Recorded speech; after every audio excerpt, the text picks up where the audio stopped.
Park میں دیکھنے کے بعد اس کا ارادہ سیدھا پولیس اسٹیشن جانے کا تھا۔ یہ کتنی پیاری ہیں ماما، سبھی کو چھوٹی سی گلابی گڑیا بہت پسند آئی تھی۔ بیوٹیفل آنٹی، یہ سبھی لے جائے؟ وہ نشا سے پوچھ رہا تھا جو ہنس پڑی تھی۔ ہم سب لے کر جائیں گے گڑیا کو گھر، بلاول نے اسے تسلی دی تھی۔ نور بھی فرجاد کے برابر ہی کھڑی تھی، پر اس کی ہمت نہ تھی بلاول کے ہاتھوں سے نور العین کو لے کر دیکھ سکے۔ جب نشا کی آنکھوں سے سمجھانے پر بلاول نے بچی نور کی طرف بڑھائی تھی، جس طرح مشکل وقت میں وہ نشا کے ساتھ تھی، اپنے بچے کو ملازماؤں کے پاس چھوڑ کر، اس احسان کے بعد تو بلاول چودھری ہر گناہ معاف کر سکتا تھا اس کے۔ رامین کے چہرے پر الگ سی رونق دوڑ گئی تھی، اس نے پیار سے بچی کو اس سے لیا تھا۔ یہ تو بالکل بابی بیگم پر گئی ہے نا نور؟ فرجاد بھی اشتیاق سے اسے دیکھ رہا تھا۔ نور نے اسبات میں سر ہلایا۔ واہ، یہ بت بولتا بھی ہے؟ نشا کو حیرت ہوئی تھی۔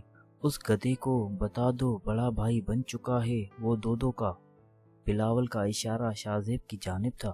کی تھی کال، پاگل ہی ہو گیا تھا خوشی سے، آنے والا ہے جلد ہی، عالم نے مسکرا کر جواب دیا تھا۔ بلاول نے عرصے بعد بھائی کو اس طرح انسانوں کی طرح ہنستے مسکراتے پایا تھا۔ کتنی کمپلیٹ لگ رہی ہے اس کی فیملی۔ شاید نشا صحیح کہتی ہے، عالم کے لیے ہی صحیح، پر مجھے اس لڑکی کو دوبارہ بھابھی کے روپ میں دی عزت و احترام کے ساتھ قبول کر ہی لینا چاہیے۔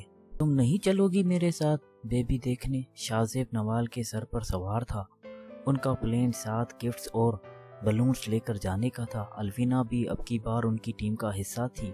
ماموں گھر پر نہیں، ایمرجنسی ہے، ہم بعد میں آئیں گے، ابھی تم چلے جاؤ، الوینا نے اسے سمجھایا تھا۔ نوال نے بھی ہاں میں ہاں ملائی تھی۔ فی الحال دونوں کو ہی ثانیہ کی فکر تھی۔ یاسمین تو ہاسٹل میں ہی تھی، انہوں نے فی الوقت انہیں اور فرید صاحب کو کچھ نہیں بتایا تھا کہ کہیں وہ پریشان نہ ہو جائیں۔ بی بی، پارک بند ہونے کا ٹائم ہو گیا ہے، آپ ابھی تک بیٹھے ہو؟ چوکیدار اس کے سر پر سوار تھا۔ اسے یہ پونی میں بال باندھے، اسٹائلش سا نظر کا چشمہ لگائے، ایتھنیک کی کرتی اور ٹراؤزر میں ملبوس یہ لڑکی کافی پریشان لگ رہی تھی۔ بی بی، راستہ بھول گئے ہو؟ وہ پریشان تھا۔ ثانیہ نے بنا کچھ کہے بیگ بینچ پر سے اٹھایا اور تھکے تھکے قدم باہر کی جانب بڑھا دیے۔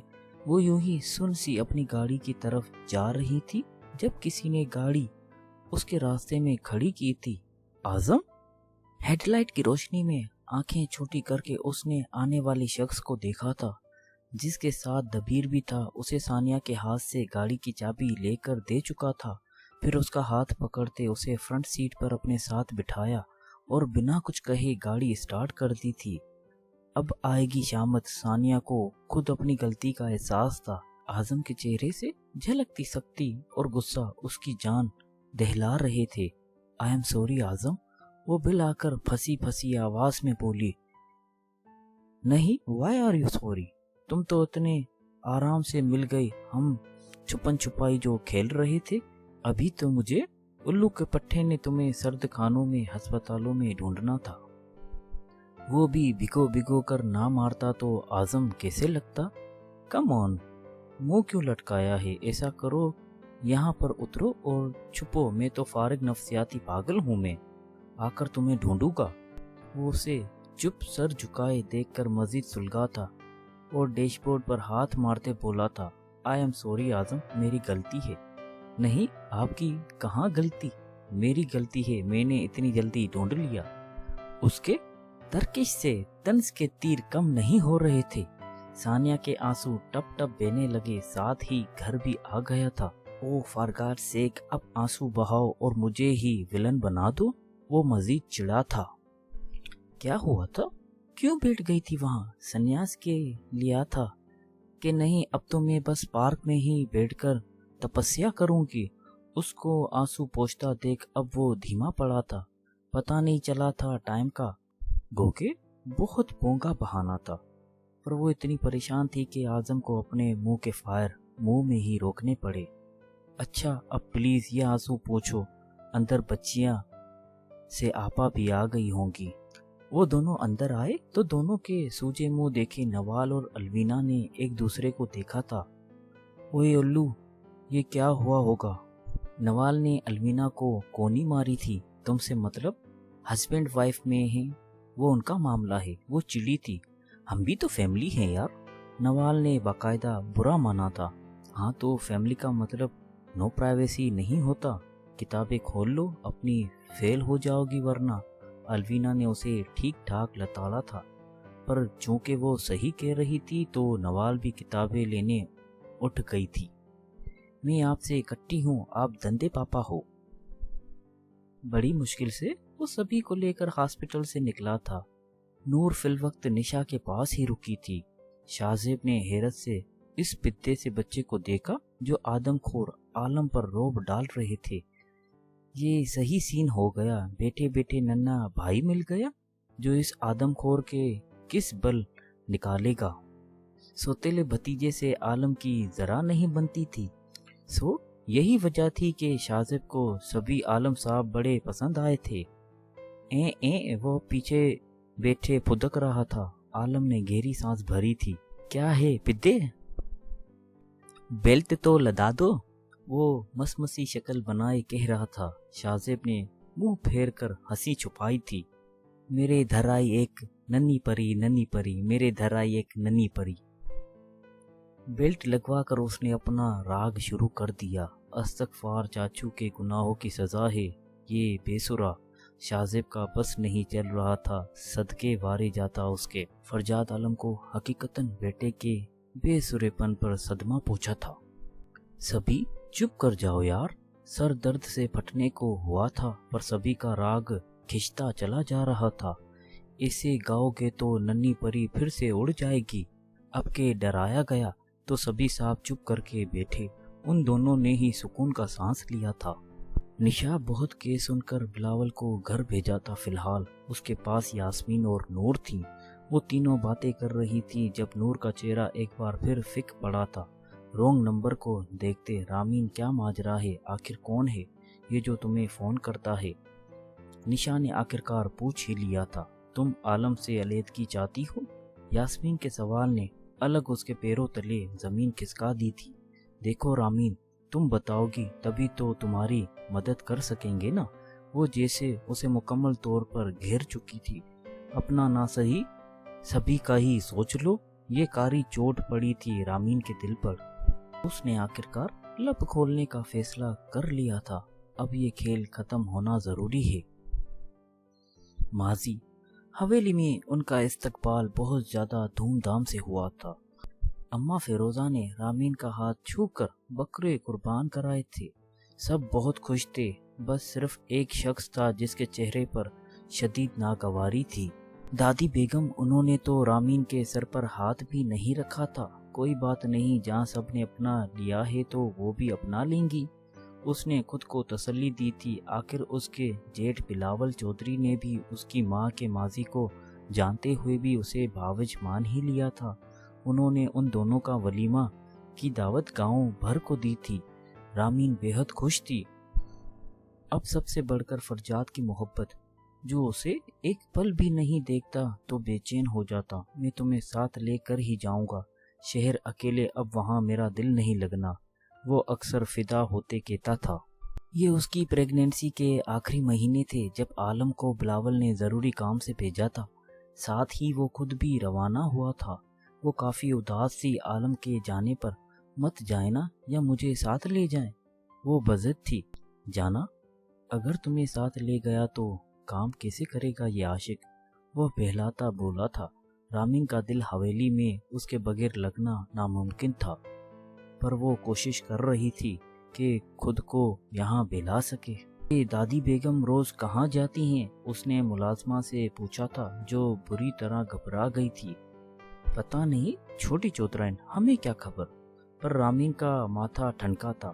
پھر ایک دن اس نے دیکھا کہ دادی بیگم کی خاص ملازمہ ایک کم سن ملازمہ کو گھسیٹ کر لے جا رہی ہے۔ میرے ساتھ زیادتی ہوئی ہے جی، چودھری صاحب نے مجھے۔ چٹاک کی آواز کے ساتھ تھپڑ اس کے منہ پر پڑا تھا۔ چپ نمک حرام چپ، وہ اسے گھسیٹ کر لے گئی تھی۔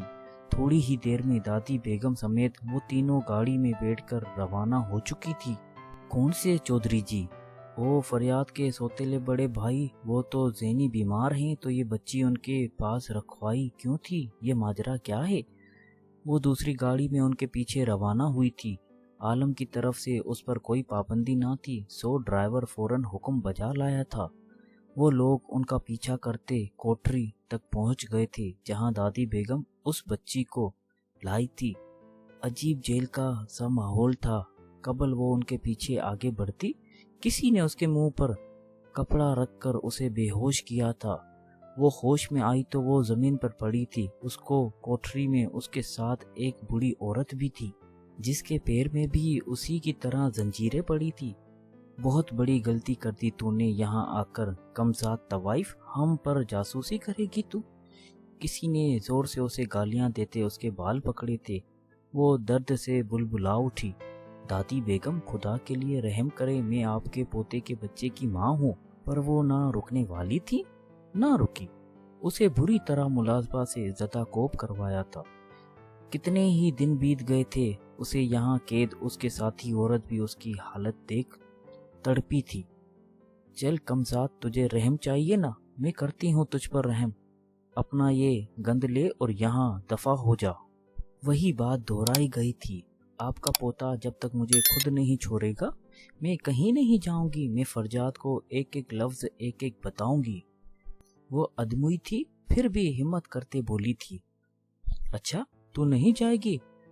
تو انہوں نے خود اٹھ کر اس کے بال پکڑے تھے۔ یہ دیکھ تیرا سائیں، تیرا شوہر جس کے بل پر تو اچھل رہی ہے، میرے ایک ہاتھ کی مار ہے۔ بہت لڑا تھا وہ مجھ سے تجھ کمزاد کے لیے۔ میرے بلاول کو میرے خلاف کر دیا کہ وہ تجھ گند کو بھابھی بنا لے۔ تو جان کس کس گناہ میرے خاندان میں ڈالے گی؟ تجھے لگتا ہے میں ڈالنے دوں گی؟ تیرا فرجاد بھی میرے ایک حکم کی مار ہے۔ یہ دیکھ اپنا ٹوٹا پھوٹا شوہر، دیکھ اسے۔ وہ ملازمہ کو موبائل اسے دکھانے کو کہہ رہی تھی جہاں فرجاد ہاسپٹل میں تھا زخمی۔ رامین کا دل بلکا تھا۔ تو چاہتی ہے نا تیرے شوہر کو چھوڑ دوں، تو پھر یہ اپنا گند لے اور یہاں سے دور چلی جا، اور اگر تو اسے مل گئی تو اس دن تیرے شوہر کا آخری دن ہوگا۔ اب اسے پتا چلے گا جب تو ہوتے ہوئے بھی اس کے دسترسی نہیں ہوگی، جو تڑپ ایسی ہوگی وہ تیرے مر جانے سے کہاں ہوگی۔ بھلا حکم عدولی کا صلہ تو ملنا چاہیے نا۔ وہ کہتے رامین کے بال چھوڑتے چلی گئی تھی۔ اس کے پاس کوئی چارہ نہ تھا سوائے اس کے کہ وہ ان کی بات مان لے۔ اس نے اس رات اسی کوٹری میں اس ساتھی قید عورت کی مدد سے بچے کو جنم دیا تھا، جو اس ریاست، اس گاؤں کے چودھری گھرانے کا چشم و چراغ تھا، جس کے پاس پیدائش کے وقت صرف ماں کی چادر تھی جس میں وہ لپٹا تھا۔ اسے جاتے وقت کچھ رقم دی گئی تھی اور چند کپڑے۔ اسے دیس نکالا مل چکا تھا، اسے جانا ہی تھا، سو وہ چلی گئی۔ پر عالم نے ہر ممکن کوشش کی تھی اسے ڈھونڈنے کی۔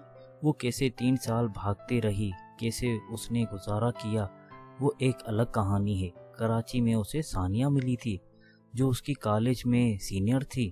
وہاں سے اس کی زندگی میں سکون آیا تھا، پر اب پھر قسمت اسے اسی منحوس حویلی کی طرف لے جانا چاہ رہی تھی، اور رامی نور ایک بار پھر مجبور تھی۔